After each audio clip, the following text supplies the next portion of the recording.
Hello, festive Yule to you, happy holidays, and welcome once again to this little meeting of the minds that we call Make It a Double. What you drinking on, my friend? I've got me a PBR. You got PBR? You got Pooper? I do. I'm gonna crack it open. Hopefully get some good sound. What you got there? I got myself some gin, some fresh squeezed lime, and a Bundaberg ginger beer to make myself an ice cold Moscow Mule. Look at that. Excellent. The two movies that we're going to be talking about on this episode are a couple of off the beaten path Christmas movies or holiday films that I think deserve a little extra love. One of which has gotten a whole lot of love in the past few years because it's gotten recently come out of obscurity and gotten a nice re-release. And another one that I think a lot of people don't even realize is a Christmas movie.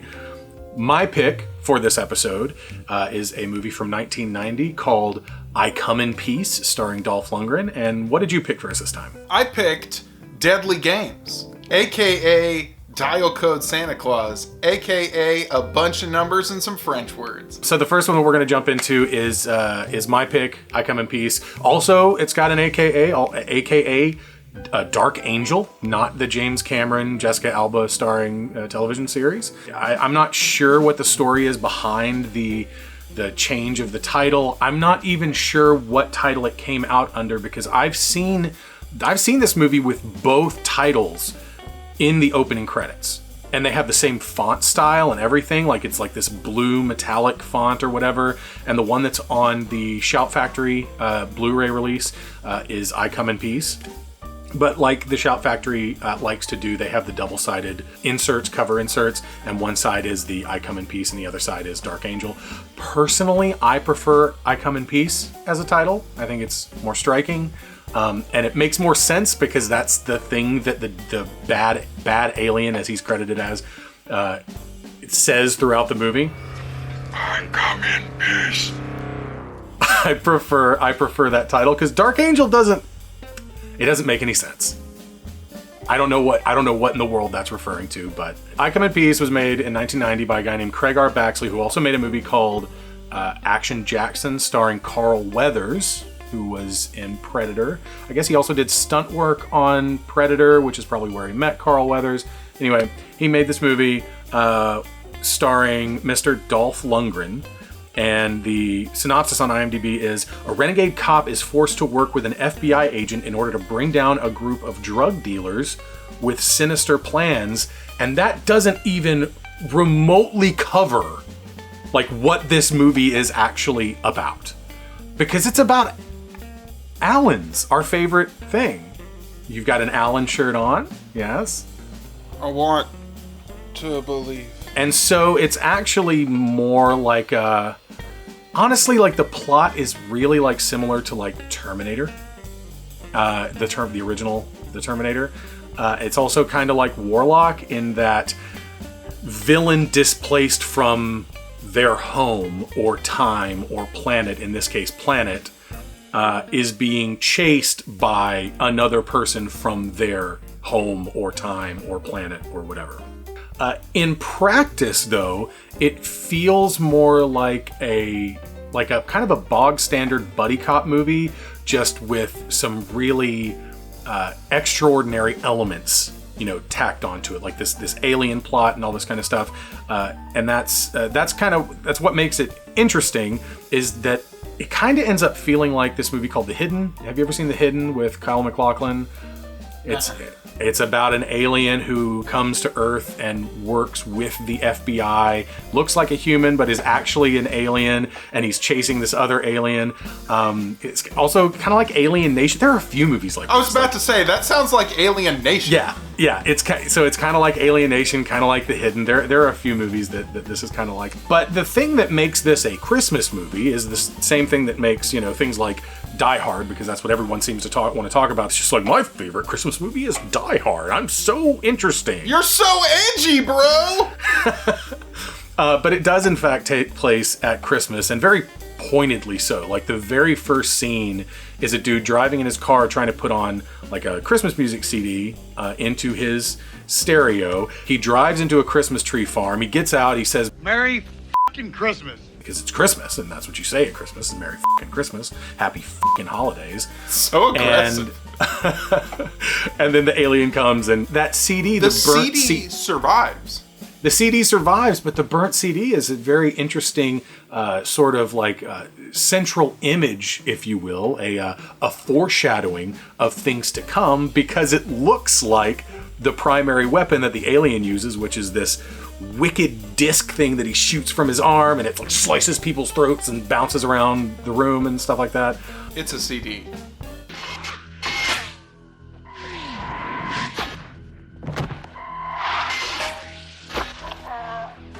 This is a movie that I had known about since I was a kid. I had a good friend from childhood who loved this movie and was obsessed with like the white contact lenses that the aliens wear. And he always wanted white contact lenses because he wanted to, you know, have the weird white eyes. And that's the thing you'd always talk about. You'd talk about, oh man, the aliens with the weird white eyes. And I never saw it until several years ago when I picked up the Shout Factory Blu-ray on a blind buy and checked it out. And it's really dumb and goofy, but I kind of love it. And I was so surprised to discover that it was a holiday film. And I just so happened to watch it in December, the first time I saw it. And I was like, well, this is what they call a Christmas miracle. That's what this is. But I wasn't sure what you would think about this. So I am curious about your thoughts, your reaction to I Come in Peace. Bro. It was perfect. It was everything that I enjoy in like just a schlocky, fun, like buddy cop style action movie. You know me, I'm a big fan of, you know, Jean-Claude Van Damme films, and I really enjoy, you know, early Dolph Lundgren, Brandon Lee stuff, Showdown in Little Tokyo, things like that. Like that is definitely an aesthetic, and it has a lot of elements like that in it. But then you throw in Allen's, and then it becomes something almost entirely different, but kind of also like Cyborg and other stuff like that. You get that sci-fi Jean-Claude Van Damme feel out of it. But yeah, man, I loved it. Lara loved it. Thank God. Did she? That's she said wonderful. Dustin picked this movie to redeem himself, is what she said. That's what I was looking for. I was looking for redemption after Deadbeat at Dawn. I feel bad about that. No. One of Lara's favorite movies is Tango and Cash. Oh yes. So, oh yeah. Yes. It's exactly. a very similar kind of like high octane, super schlocky, like, you know, one-liners and shit like that. Yeah. Yeah. Can you do me a favor? Can you just play like 5 seconds of the Tango and Cash theme for me? Roll it. So the first thing that kind of threw me in this movie a little bit, because the script, as fun as it is, as high octane as it is, as many explosions as there are, and cool alien guns, and as much as that kind of stuff is in the movie that I love, the script is also really like dumb in places and wacky and doesn't make sense. So, and the first thing that threw me is like really, really early in the film where the bad guys, the one group of bad guys, the human bad guys, which is a gang of white-collar criminals, drug dealers, I guess. I'm not really clear on what it is. They're called the White Boys. But they're called the White Boys, and they certainly are that. They are. They almost look identical. Several of those guys. I was like, wait, which? Oh yeah, like the two guys that go into the. So there are two guys that go into this federal like warehouse to steal basically drugs that are evidence in there. And they have this so well planned out, apparently, that they have someone call, like a woman's voice, calls an actual cop to the evidence locker where one or both of them are. And they kill this cop in the evidence locker and steal his name tag and then take off the clothes that they're wearing to reveal that they have like a complete set of policeman uniform with the badge and the, you know, epaulets or whatever, and like the utility belt and the whole thing. So I guess the only thing that they needed was a cheap name tag. But what they're there to do is they're there to steal heroin that's in evidence, and then they blow up the warehouse so there are no witnesses, to kill all the witnesses there. So they're not subtle at all.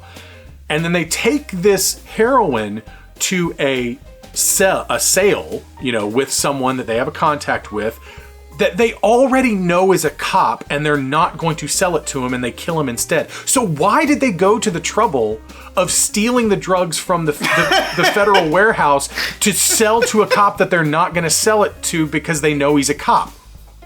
What? So they can have the cocaine and the money, I guess. I guess I've got to assume that they're going to keep the drugs or sell the drugs or whatever whatever it is that they're doing. They want the drugs anyway, but they also go through this whole dog and pony show with the detective just so that they can kill him.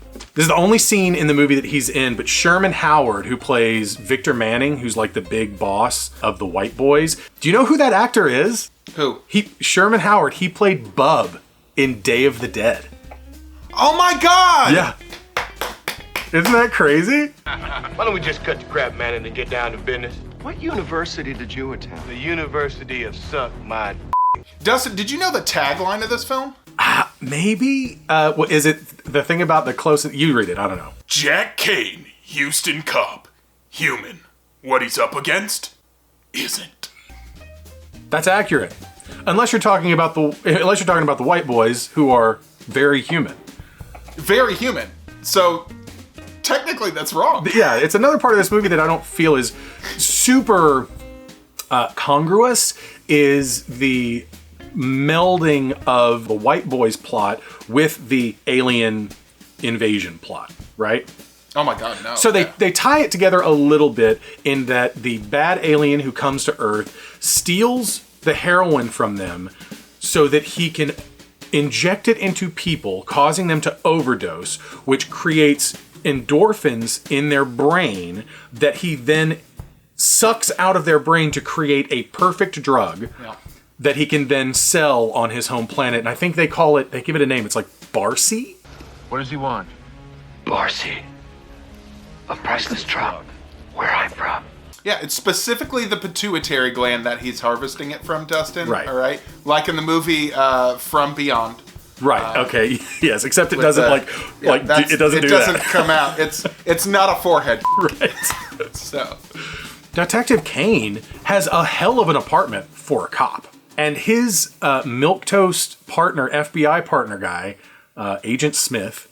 But even he's surprised because, when they first meet, his FBI guy is just like, you got this FBI agent, he's going to tag along with you, he's your new partner on this case, and you got to go, and he's like, I don't need to work with anybody, I'm Dolph Lundgren, my partner was killed. But the thing that Agent Smith is saying is I'm the youngest man ever to reach my rank at the Bureau, and I make twice as much as you do, and it's for good reason, so don't even start that shit with me. You're kidding. And then he walks into Dolph Lundgren's apartment and sees that he's got nice art on the walls, and he's got a wine rack, and he's very surprised, and he's just like, oh, well, maybe this guy's got some class, despite his ripped off sleeveless denim shirt vest jacket thing that he wears at the beginning, which is rad, by the way. I like his fashion. He gets on Dolph Lundgren for how he presents himself, but I think he looks cool as I mean, come on. But how smart is the FBI guy really when this is toward the end of the film, after it is revealed that his boss at the agency wants to keep all of this a secret because he wants to save this alien technology and stuff for the military, and he doesn't want it to get back to whoever. He doesn't want to get back to the police department, and and you gotta what is it that he says? Dolph Lundgren's He'll tell you one thing, he means another. Pretty soon he'll feed you that old line about breaking eggs to make an omelet. And that's exactly what he says. And then Agent Smith's boss from the FBI tries to kill him, but then Dolph Lundgren kills him first, and he falls into this fountain, and Agent Smith, the smartest dude in the academy, throws his little booklet onto the body, which is what I would call evidence, linking you to the murder of this government official. So, yeah, he's clearly brilliant. I love that FBI bro cannot figure out how to shoot the fucking gun. And again, this goes back to him being so fucking smart. And it's literally just a switch. Exactly where, on a normal gun, the... Safety. Just literally in that area. Same area. But that doesn't matter, because there's a lot of shiny, shiny boom boom. And that's what you come to this thing for. And those, like, repeater pistols that the aliens use that just, like, obliterate cars and, like, destroy brick walls and shit like that. Like, I wanted to see people get really blown up. The only one who gets blown up by it is the bad alien at the end, and he blows up. That's great. But he's using it on other people, and they mostly just, like, fly back. I wish there was a little bit more gore in that department, like some more, like, dismemberment and whatnot.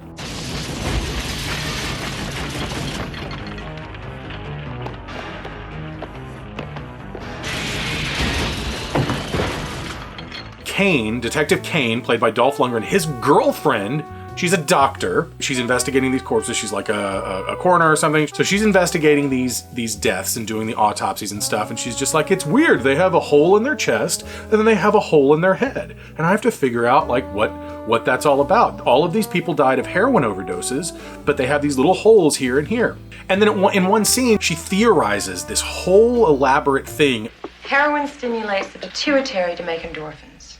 Endorphins are a hormone that create an incredible sense of well-being. So if you shot somebody up, drilled a hole, and... Theoretically, you'd have your hands on a nearly perfect drug. Why theoretically? Well, there's no way in the world to do it. Nobody has anything like the technology to preserve or administer the stuff. If it's impossible, then why did you theorize it? Because she doesn't know about the aliens. She doesn't know that there's any entity out there that has this like unheard of technology or anything like that. So she's just speculating, and she just so happens to speculate and theorize the exact thing that's actually happening. How about that? I wrote down many times that the heroin that the alien was injecting into people looked like wrote that down a whole bunch of times. That whole thing that we see, and I feel like the movie kind of wears it out a little bit, where, you know, I feel like we can see, not that I'm, you know, it wasn't like squeamish or anything like that for me, but just like, I think we see him do the whole procedure where he like does the scorpion, you know, get over here thing that goes into their chest and injects the heroin, and then he does the Assassin's Creed blade and stabs them in the forehead and sucks out the juice from their brain or whatever. We see that whole process like 4 times, which is like, to me, like 2 times too many. By the time the last one happened, like, you know, the girl in the garage, like the girl mechanic who's got like, you know, very strategically smeared dirt on her face and perfect hair, you know. By the time her scene happens where she, you know, and she's a no-name character who gets killed by the alien and harvested for the drug, the Barcy drug or whatever. By the time that happens, I'm just like, okay, we've seen it. We know. Yeah, I got it. Also, they lead up to that scene making you think she's gonna be an important character. Like that scene, the way it plays out, you're like, oh, who is... Okay. Showing her working on the car, music's playing, she's like mouthing to the music, like, you're like, oh, okay, and then she just fucking dies. She kind of stands out. She's like, she's got like a look about her where you're just like, oh, this is a very like beautiful actress with really beautiful hair, and like she seems like she could be like another character or something like that, and it's like, no, she just dies. Speaking of the little injector thing from his wrist, at the end of the movie when Kane is wrestling with it, and like it's clear that he's just doing it himself, is a really pale imitation of like the Ash versus his hand thing from Evil Dead 2. He's not quite as good at the physical performance as old Bruce Campbell, but yeah, he gets the job done, and then he finishes us off with a nice one-liner.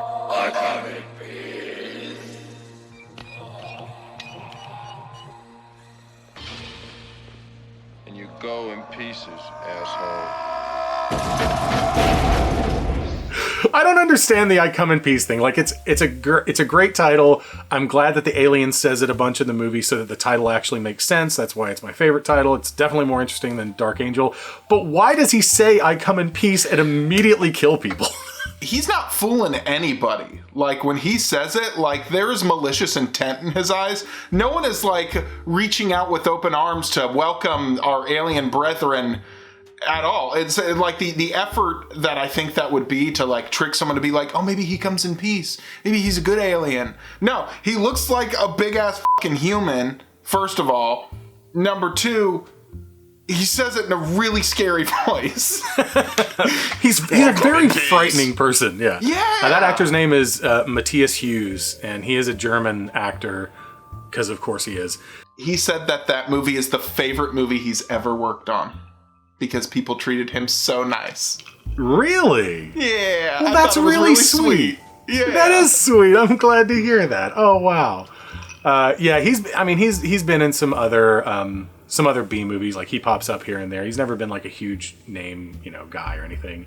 The other guy, the guy that plays the good alien, his name is Jay Bilis. He was apparently a basketball star that played at Duke, and now he's like, I'm not a sports guy, so I wouldn't know this. Apparently he's like a really well-known college basketball analyst and commentator on ESPN.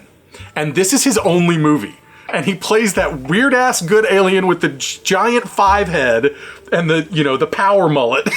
Why? No, being that guy, that would be like, yeah, I'm the CEO of this blah, blah, blah company. By the way, I was in this movie. I don't know if you've heard of it. It's called Ghoulies. Man, his death scene was awesome, though. Like, once he gets shot, it looks like he's bleeding cottage cheese. Yeah, he's all milky. And then, of course, they're just like, well, we have proof now. We have his body. And immediately he just self-destructs and, like, his face blows apart. We got proof.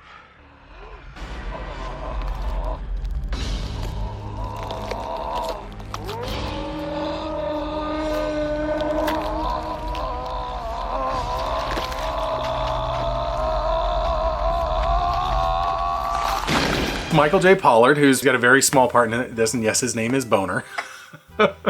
which would be a lot funnier if it weren't the name of Mike Seaver's best friend in Growing Pains. I was already kind of, I know that this came out before Growing Pains, but I was kind of tempered for the hilarity of a name that is also a euphemism for a man's erect penis, because it was in a family sitcom that I watched growing up. But yes, his name is indeed Boner. And I love him. I love seeing him in stuff. Like, he pops up in B movies throughout, the 80s and 90s. And he's kind of a Clint Howard class of character actor. Yeah, he's a real goofball. He's got a goofy looking face. And that's why I say that he's kind of a Clint Howard, class of character actor, because they've got kind of similar, I don't know, what's the word? What's a nice way to say it? Unconventional features?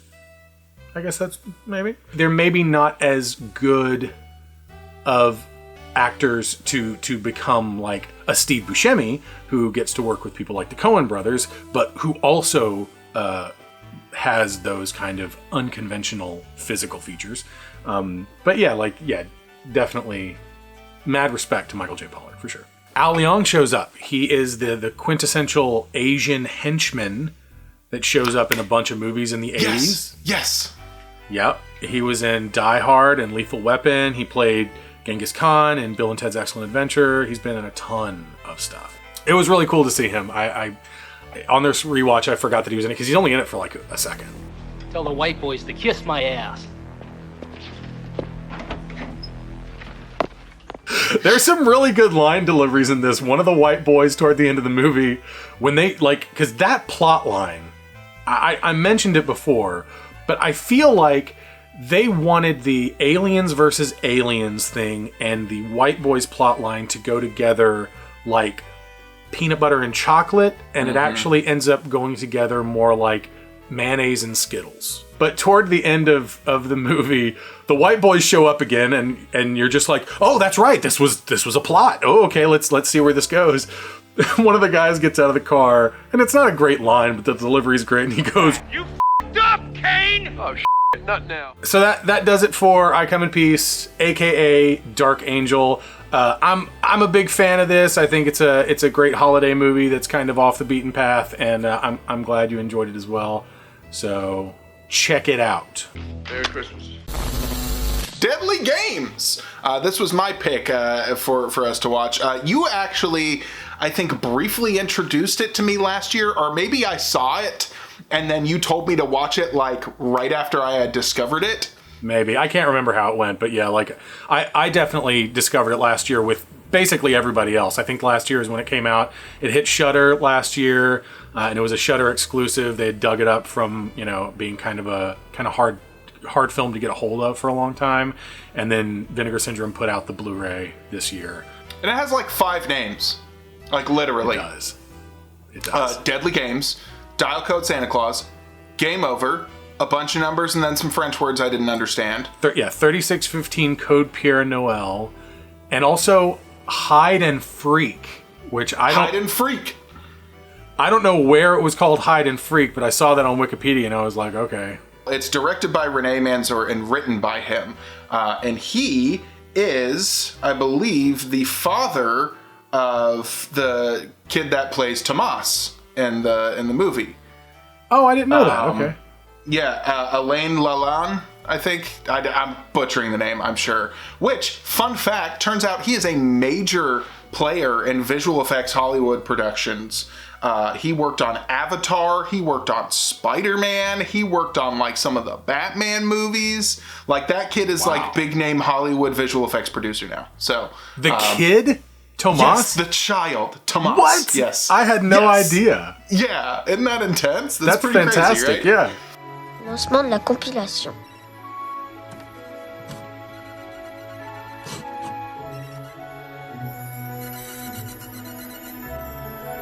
On Christmas Eve, a resourceful young boy has to defend himself and his grandfather from a killer dressed as Santa Claus. That's pretty accurate. Although I don't know if he was a killer before this. He definitely becomes a killer. He does. Can we talk a moment about that man? You mean the love child of Charlie Manson and Willem Dafoe? Yeah! Holy shit! He looks wrong! I'm sorry, dude. I know you're probably out there somewhere, but man, you make me real uncomfortable. He was cast for a reason. He knows. He got paid. It's fine. He did a good job. He did. Like, I think that's really the standout to me in this is that, like, he feels legitimately dangerous. Like, he does. Like, he feels legitimately dangerous and unhinged in the way that, like, the classic slasher villains that we think of, like Jason and Freddy and Michael Myers and those guys that, like, have those characters that have had, like, these long and storied franchises, built around them. He feels like a real threat. And I think he feels unstoppable. Yeah. Yeah, he definitely does. And I think that's definitely to the movie's benefit.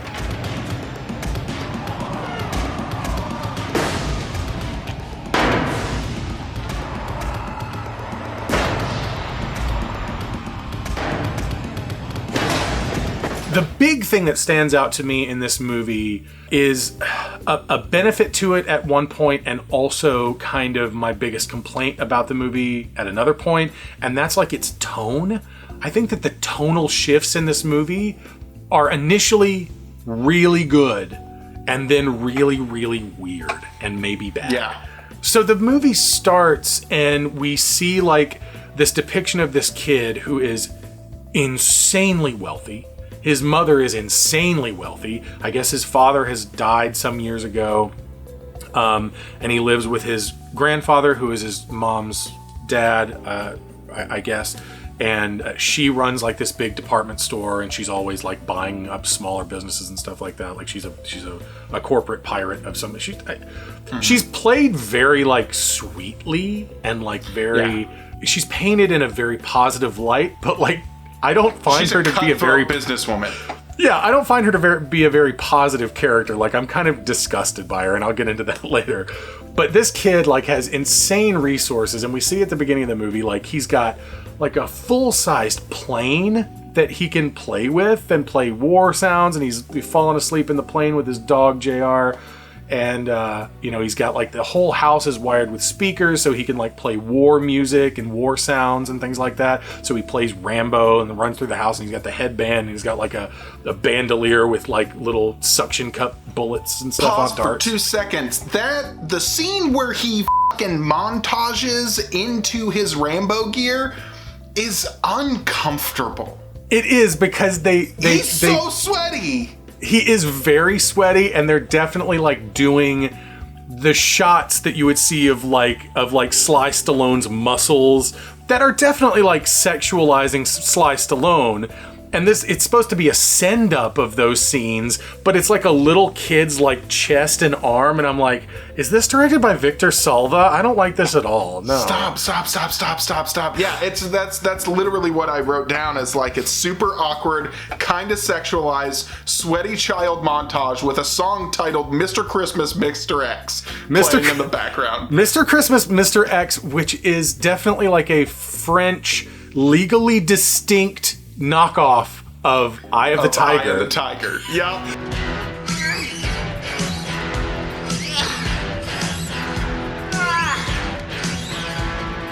That whole thing, actually, the whole like Rambo motif and stuff like that really gave me like flashbacks to this fun little British movie, this really sweet British movie that came out back in 2007, roundabouts there, called Son of Rambo, where these little British kids like go out in the woods and try to like make their own version of First Blood, or make a movie that was inspired by First Blood. It's a really cool movie if you haven't seen it. It's fun.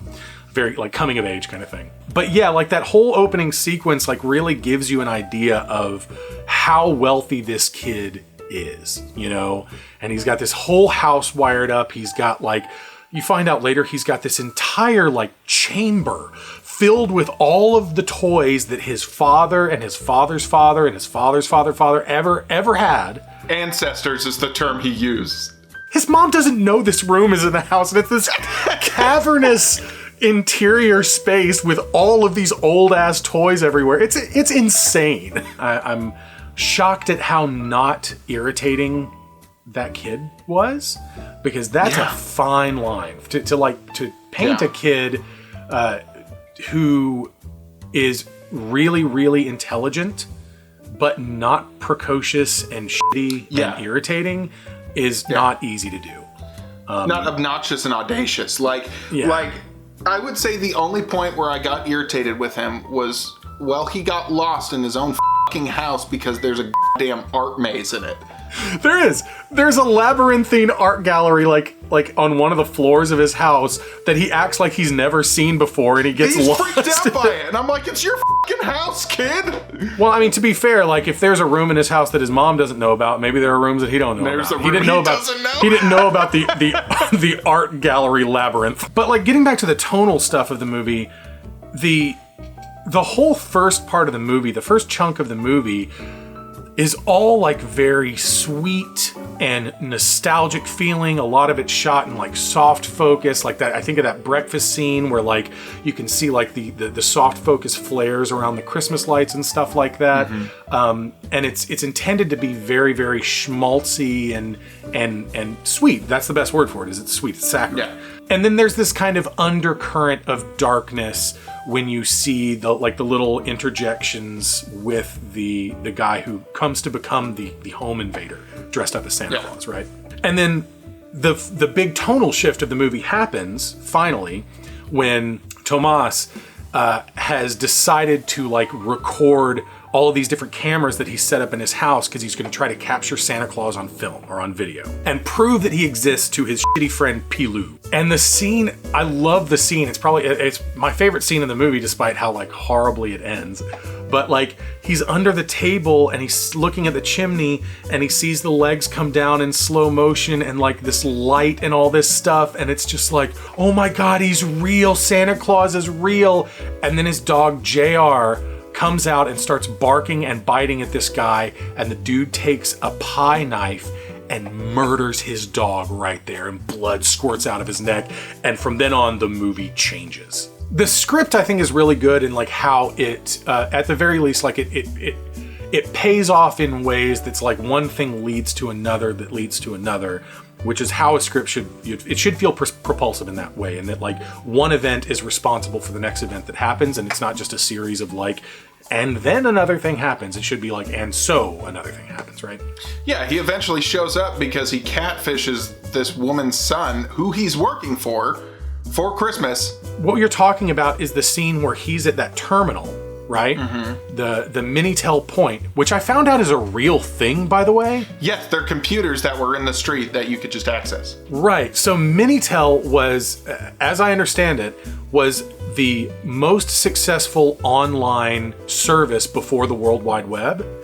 And people used it to like look up train timetables and like, you know, phone directories and stuff like that, and they could do chat and things like that. But like it was developed in France, and in France they had like these public computers that you could go and like, you know, check stuff, check schedules and look up phone numbers and things like that, and you would pay for your time on it. And so early on, Tomas's first interaction with this guy who will end up like invading his home is at this one of these computer terminals where he's at home with his own personal Minitel computer. That's where the French title of the movie comes from, I believe, is that it looks as though during the holiday season there is like a special service or a special thing that you can do at these terminals where the code that you dial in is 3615, and you can chat with Santa Claus, right? Now, I don't know how that actually works with him at home on his personal computer and this guy just so happening to be on like a public machine. Like, I don't know how they got connected. Bro, he got catfished on a speak and spell. It doesn't matter what you say. Pretty much. Pretty much. Can we also talk about the fact that he f***ing hits a child in the middle of the street while he's on the clock? The guy goes and gets a job at his mom's department store as a Santa Claus, which, by the way, looks like Tim Burton's Gotham City. Like, they've got fire breathers and jugglers and wrestlers and clowns. And then some little girl sits on his lap and she's like, "You're not the real Santa Claus," and pulls down his fake beard and he slaps the shit out of her. Toi, t'es pas le vrai Père Noël. Mais qu'est-ce que vous faites? Mais vous êtes fous ou quoi? Tomas's mom is right there and she's just like, "How dare you? You're fired. Go to the personnel office." Walks into the personnel office and overhears the mom's assistant / boyfriend saying that there are presents in the sub basement that need to be delivered to the kid's house. It's his Christmas presents and all this. Because she can't do any of this stuff on her own, apparently, which is part of my problem with her character. And the fact that she has literal trucks worth of toys that she's sending to his house. Right, literal trucks worth of toys, but also the night she's working on Christmas Eve, and after they finish for the day, she's more concerned with counting her money than she is with going home and seeing her child on Christmas Eve. She's a piece of garbage, is what she is. Yeah. Anyway, the movie doesn't paint her as such, but she is. Rich people suck. Eat the rich. So he goes down and he, you know, stows away in the truck and ends up at their house. The scene where he's spray painting his beard and seeing himself like become Santa Claus and he just can't control himself and he's giggling and laughing and stuff. That scene is way more powerful than any of like the face painting shit in that Joker movie that came out last year. Yeah. It nails exactly that thing in a much more coherent way, I think.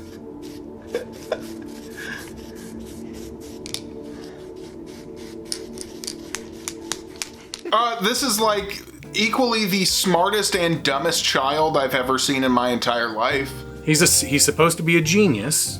Yeah. And he's clearly like very adept at computers and wiring speakers in the house and fixing cars, driving them, building traps and things like that. Making a grenade. Making an IED. He makes an IED. He does. What makes him dumb, though? What did he do? Like where he barely gets grazed by a knife and yet has to break down an entire chair to overact his fucking injured leg for half of the goddamn movie. Or let's talk about how he decides to climb up on the roof only to get stuck out there and have to climb back out. Man, I would just say there were so many opportunities to literally just leave. I don't. That stuff doesn't bother me too much. And the thing that you say about him being like a stupid kid, I feel like the things that he does that are not smart, like he's book smart, right? Like he can make things, he can do things, he has knowledge about stuff, but he doesn't have wisdom because he's a kid, right? So, and I think that him like going out on the roof is just like, I don't know what else to do. I guess I need to go out on the roof, or you know. He's also probably super sheltered and has zero street smarts. And the thing with him making the leg brace for just a little cut on his leg, that so reminds me of a thing that my cousin did. Like, you know, she was over at our house when she was a kid, and she like fell down and had a little scrape on her leg, right? And we're all little kids or whatever, and she's just like, oh, I need Band-Aids for this, right?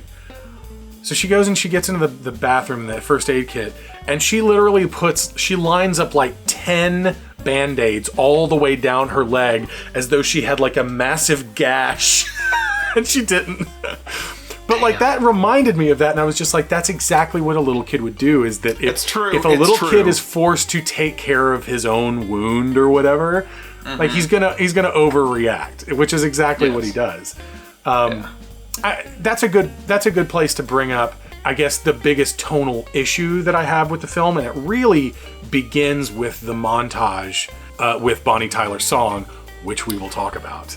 We're going to dedicate time to that. It's not time for it yet. The montage, the Bonnie Tyler montage, is where the tonal problems for me really start, because it goes from him biting a belt and treating his wound with antiseptic that like it hurts, like it burns or whatever, so he's biting a belt. And it's very much reminiscent, probably intentionally reminiscent, of the gunpowder cauterization scene from Rambo 3, which had just come out the year prior, right? And it's obviously comedic. It's a send-up, right, of that scene. We transition, in the montage, we transition immediately from that comedic send-up of a scene from Rambo 3 to this kid carrying his dead dog down the hallway, weeping, to go bury him in the boiler room. And they don't go together at all. No. The tonal shift, it's whiplash, right? It's just like, oh, I get it, this is funny, and it's like it's supposed to be like, this is funny, and then it's like, oh wait, no, it's his dog. Like, what the fuck? Oh, it's terrible. And then from then on, I think the rest of the movie has a little bit of a hard time reconciling like how serious the situation is, because again, the bad guy feels like a real threat. It feels like there are real stakes here, but he's also running around the house with like plastic knives tied to his legs, and for no reason. Like it's like, I mean, like, I get it, but give the kid like a real knife. Like, give him some real shit though. let him cut a motherfucker, dude. For real. Well, okay, there's fucking child predator Santa in your house. Yeah, let the kid cut a motherfucker. He makes a bomb, for fuck's sake.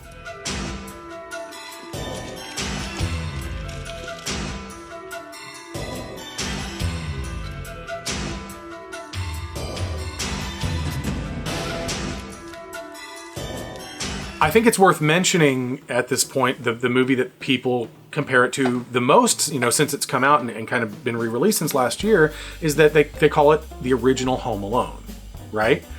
Which I can definitely see the comparisons. It's about a kid who's in his house, and he's not technically alone. His grandpa is there, but he's mostly helpless. Like, he is by himself, and, you know, there's a whole sequence where he sets up traps and stuff like that, and he has to deal with this home invader at Christmas time, you know? The similarities are easy to see. The difference is the traps that he builds and the stakes that are at play are playing childish and cute and innocent against potentially fatal situation, which Home Alone never even toys with. Yes, in Home Alone, the traps that Kevin McAllister builds in his house run the gamut from mild injury to potentially fatal for these guys. If you drop a 500-pound anvil on a coyote, it's gonna fucking die. Right. But, you know, in Home Alone, you get the Acme treatment. You get the Looney Tunes shit. And the whole movie is like that. The whole movie is a comedy, and even though he drops paint buckets, you know, off of the banister and smashes them in the face, we even had like YouTube videos in the last few years of like medical doctors like saying like, oh, let's analyze what this injury could be like, and talking about how devastating it could be for the facial bones and shit like that. You know, will die. You will die if you get hit. It's like, well, these poor guys, if it were real life, they would die. But Home Alone doesn't have a tone problem. So those things aren't thought about. We haven't thought about that, until we make YouTube videos overanalyzing them with medical. Until we become sick, f***ed up adults and we wonder, that kids movie I watched, I wonder if people could get killed from those things. But in Dial Code Santa Claus, when you see him set up 2 full-blown, fully functional crossbows, and he loads them with little plastic darts. So you've got that, and that happens, and they stick in his neck, and it's just like, basically, it's bad, but it's like minor injury, and then the next scene, he immolates the guy. Like he actually sets the dude on fire. And in the scene after that, he builds an IED intending to blow this guy up and puts like shrapnel and stuff inside it. Marbles, yes, exactly. Like he thought about that. He was looking around at his toys and he was like, I wonder what would cause the most damage. And he threw some marbles in it. Yes. So that gamut that these traps run makes you feel like, what is his goal here? What is he trying to do? Is he trying to just hurt the guy? Is he trying to kill the guy? Whereas in Home Alone, that's a comedy. It's just like, well, it's a farce. It's a lark. It's a family film. And can I just say, the music in this movie jumps all around.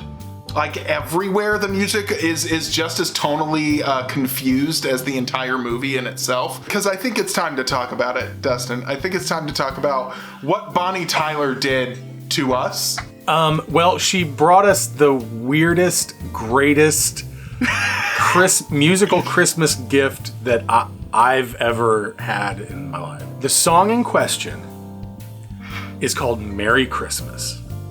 And it is in fact sung by Bonnie Tyler of Total Eclipse of the Heart fame. It was written specifically for this film. It is the theme song of the film. And in fact, the instrumental version of it is used many times as background score. It's even on the train. The train plays the song as it moves. The little train plays like a tinkly music box version diegetically of the song.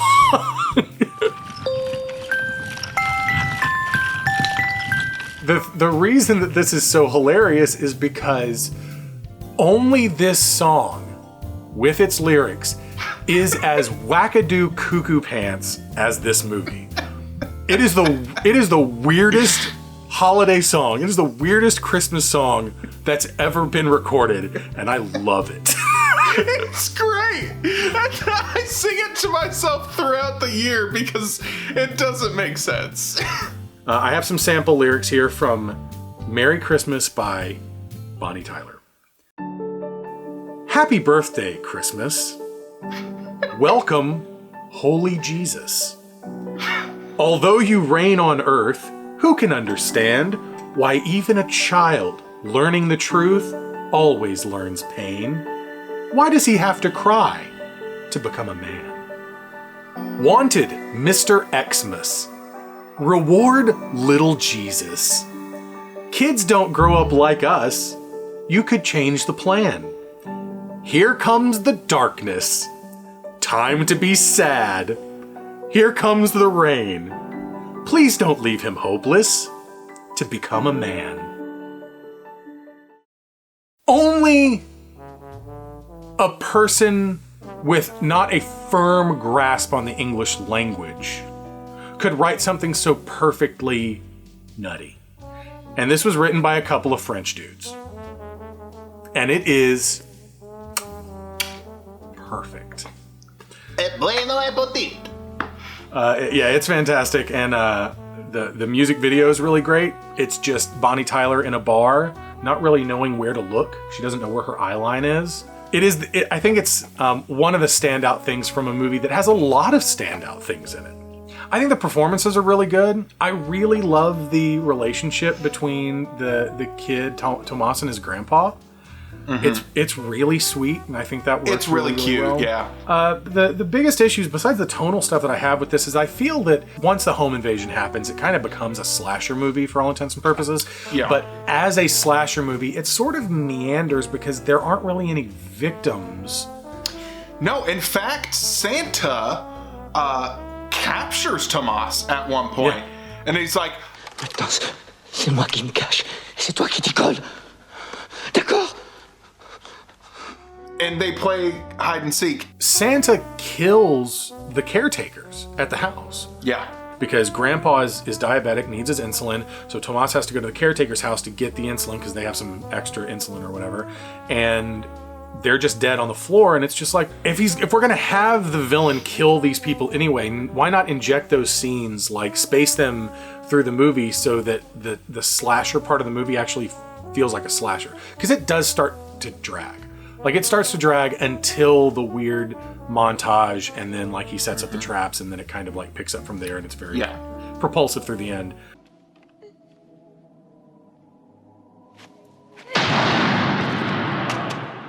In the end, after all of this is said and done, that sticks with me about this movie is how much fucking PTSD Tomas is gonna have, because he straight up says, C'est ma faute, maman.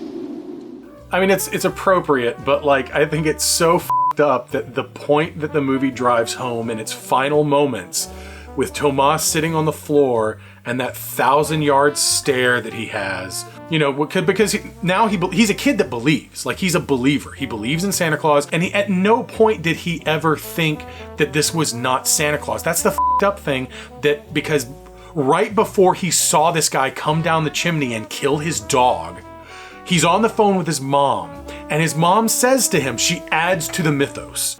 Mais tu sais, il faut pas chercher à voir le Père Noël.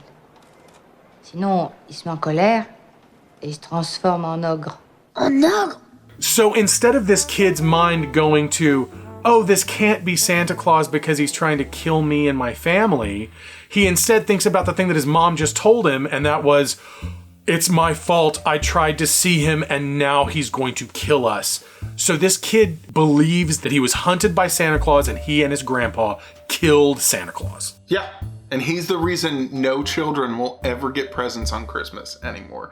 Imagine the weight of that as a child. That is the ending of the movie. It's like, that's the last thing that they leave you with, and then credits. Merry, Merry Christmas.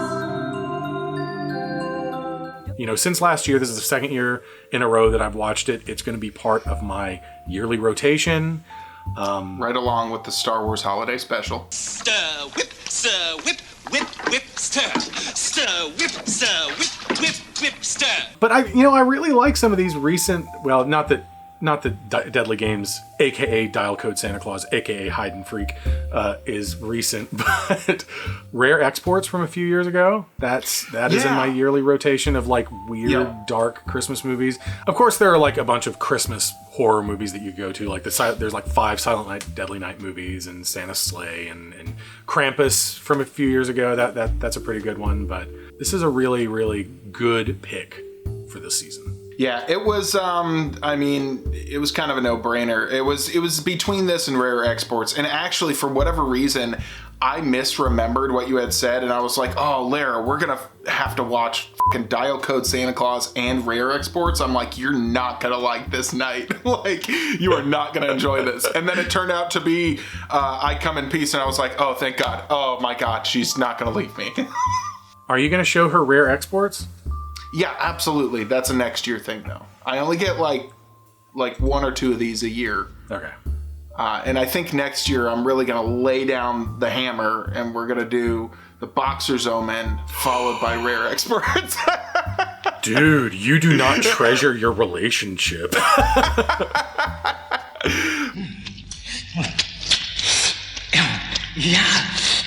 couple of good ones that I feel belong in any self-respecting cult movie fans holiday rotation. Absolutely. And if you're a normal person, watch White Christmas and Jingle All the Way and move on with your life, and that's fine too. Hey, I like a little Jingle All the Way every couple of years. Oh, dude, I love Jingle. You know, I've already watched that movie like twice this year, dude. So I think that's going to wrap us up. Happy holidays, Merry Christmas, festive Yule to you and your loved ones. Whatever you believe, just remember that if you actually see Santa Claus, he will turn into an ogre, and he will kill you and your family.